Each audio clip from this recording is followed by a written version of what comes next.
Hello my friends, welcome back to my channel. If you're new here, thanks for stopping by, and if you have watched a few of these, thanks for coming back. Feel free to give the video a thumbs up sometime throughout this if you are liking what you're hearing. If not, that's fine. I hope you do find something that you like. Be sure to subscribe if you do, and then that lets me know if you like my content and etc. So as the title of this video, you can tell that I'm going to be talking about the struggles of prep. And I love prep. I love seeing my body change. I kind of love the structure and the routine of it. It keeps me motivated. So there's so many things that I do love about it, but there are also a lot of struggles to it. So I'm going to get started with struggle number 1.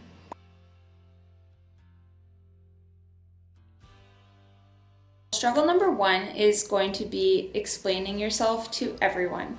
So I always feel like I have to justify myself why I can't go somewhere, why I can't eat something, or why I can't go out for drinks, things like that. People don't seem to take it seriously either when you're like, oh, I'm a bikini competitor. So sadly, I've started saying like I'm in training for a bodybuilding show because that sounds more like professional or hardcore, I guess. And then people are like, oh, that makes sense. But when you say like, oh, I'm in bikini prep, they're like, okay, whatever. It's a lot of work. Any kind of prep, if you're in bikini or figure, physique, bodybuilding, it's all a ton of work. It's a lot of structure and routine and discipline. It's a lot of work no matter what. But I feel like explaining myself to everyone is something I have to do every day. And I shouldn't feel like I do have to explain myself, but it is a feeling that I have throughout prep.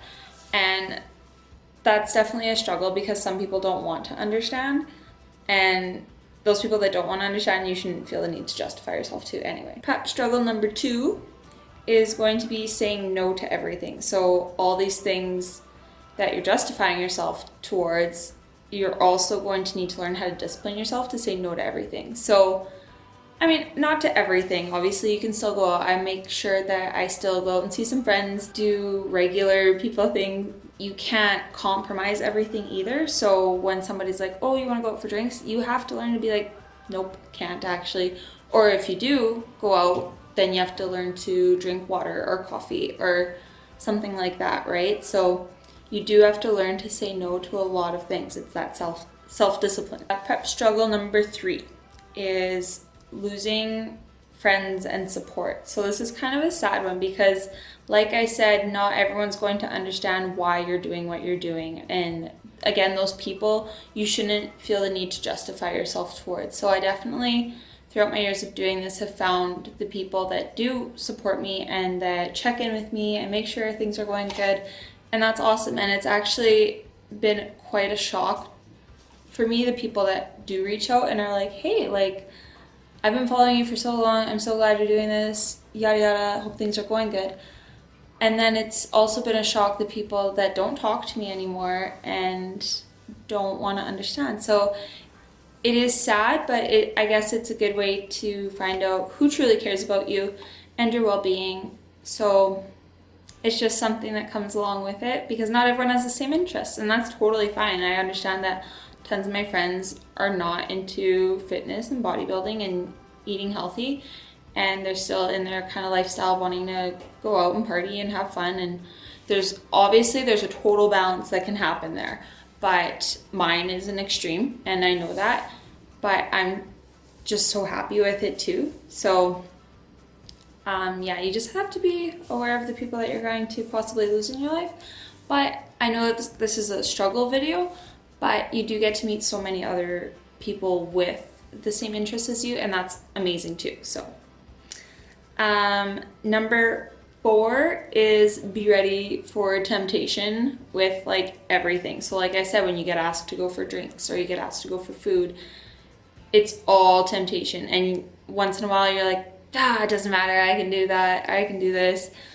But it's not just things like that either. Like for example, in education, the last week of school, every single class like had a potluck. So there's temptation everywhere because what do people want to bring to a potluck? Things that are delicious, not healthy, right? So it's filled with cupcakes and cheesy dips and stuff like that. And I show up with like my oatmeal or my salad and tuna. And so I feel like workplace rooms or like your area of work, places where you think that you'd be safe are actually like full of temptation, because all break rooms have donuts and all meetings have cookies and stuff like that, right? So you can go out for supper and get a salad, but everything else on the menu is probably going to sound a lot better, right? So you're ready to be tempted by everything around you. Struggle number 5 is groceries. So I feel like I need to get groceries all the time, and it's because you're structured into what you can eat and what you can't eat. And granted, I follow flexible dieting, so like I can kind of like justify a lot of things in moderation, but you do need your things like chicken all the time and spinach and asparagus and stuff like that. So when I run out of egg whites, it's not a question if like, "Ugh, can I have chicken instead?" I like feel like I need my egg whites in the morning, so I will go out and get that, you know. And then, so going along with groceries, we're just gonna make this food in general, is meal prep. You have to meal prep everything, take your meal prep with you everywhere. You can't just grab a slice of pizza and call it good. So that's a struggle too. So going off that, number 6 is going to be finding time.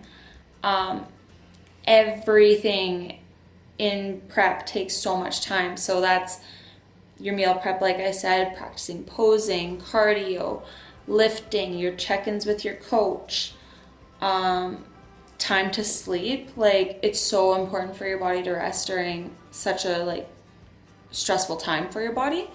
So just everything takes more time than you think, weighing out your food and packing your supplements and cardio, and sometimes you're really not feeling it in the gym and your gym session takes 4 hours instead of 2, and I think that's an exaggeration, but you know what I mean. Like, I was going to Saskatoon with my friend the other day, and I thought I gave myself more than enough time to get through my gym session, and I didn't have time to do cardio after, so I had to go back later and do it. And just everything takes time, and with it being a struggle, you need to make sure you allot for time that can be made up for too.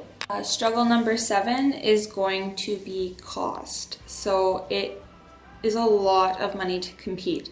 Just going off the top of my head, some expenses that you're going to have are your supplements, your groceries. Like I said, that you're going for groceries all the time. Your membership for whatever division that you're in, plus your membership to your gym, your trainer, your tan, your bikini, your shoes, your makeup, hair, eyelashes, all that shit.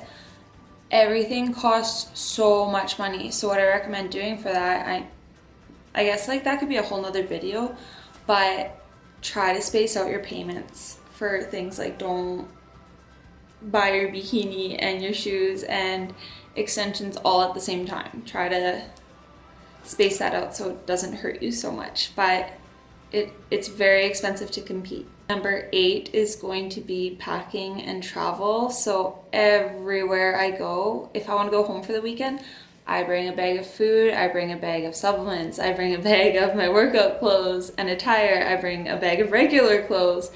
It's such a pain in the fucking ass to travel anywhere in prep, and the deeper that you get into it, the more strict everything becomes, right? So if I'm like 16 weeks out, I can just be like, well, I can estimate my chicken at mom's house kind of thing.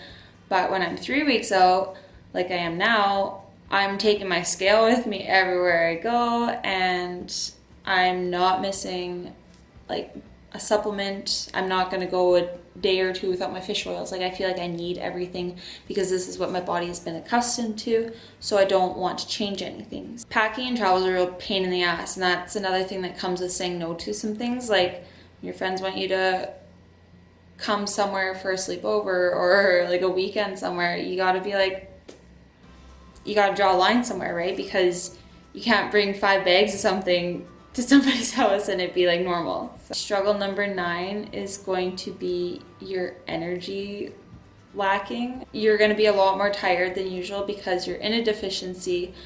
You're working out 2 to 3 hours a day, plus you're posing, plus you're not eating as much, you're just going to find that your energy lacks quite a bit, and because of that, your mental cognition sometimes isn't going to be all the way there. Like when people say like prep brain, it's a real fucking thing. Like sometimes I just can't get my head out of my ass and I don't know what I'm saying and stuff. And being an English teacher, that's really hard for me because how I project myself and express myself is really important to me because I want to come across knowledgeable, and sometimes I just cannot get words out of my mouth or think straight or phrase things the way I want to. So that energy is going to be lacking. So because of that, again, you need to make sure that you get like a lot of sleep, enough sleep. I know that sometimes 8 hours isn't attainable for everyone, but if you can get that 8 to 9 hours of sleep, your body and your brain is going to reward you so much more. And number 10 is going to be just being hungry and thirsty all the time. Like my body is just like a bottomless pit and I cannot go anywhere without my water bottle. If I'm going up or down the stairs in my house, I'm taking my water with me. And that's like a little excessive, but I do. I feel like the need to drink water all the time, and I'm hungry all the time. And it's because your body is working so hard too. Competing gets such a bad rep for not eating enough and stuff. And granted, like, yes, when you are close to your show, you're really not eating that much. My parents would get concerned that I'm not eating enough, and my sister would be like, dude, do you see what she eats? Because she eats so much food. Sometimes it's just not enough. Like, sometimes your body just wants everything and you're so hungry. And everyone goes through phases like that, but just be prepared to be hungry, like 24/7. And actually, because of that, you know what? I think that we become less picky eaters because everything just seems good too. So I used to live off of like Caesar salad and pasta, and now put anything in front of me, I'll eat it probably. So those are going to be my top 10 struggles of prep. I hope you guys found this video helpful if you are considering competing or you are a competitor. And if you are a competitor, let me know if I missed something that is a big struggle for you. And because I would love to know other people's struggles. These were kind of just the top 10 that I found in my head. But another one would definitely be like, you're going to be sore all the time. But again, that kind of comes with rest and stuff. But if you guys have any questions about competing at all, or struggles, stuff like that, I'm by no means an expert. I'm only going into my second show. But I would love to share the knowledge that I do have with you guys, and I would love to learn from you as well. So comment down below if you have any questions regarding prep or bodybuilding, competing, things like that. And I will see you guys in the next one. I said you're holding back. She said, shut up and dance with me. This woman is my destiny.